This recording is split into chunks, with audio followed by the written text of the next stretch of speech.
بالشاشة لو نسمع خبر عاجل إمام الحب ظهر والكوفة جاي، لو أنا جيت لحضرته ولو ردت أقبل ابنته وما يرضى مولاي، شلون لا نستأذن وردنا نطوب ودخلوا على المهد كل واحد يحب، خاف ما يعرفني من عظم الذنب.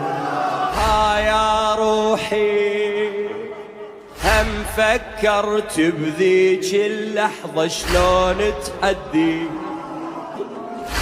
يا روحي من هالساعة عوف ذنوبك لأجل المهدي. قول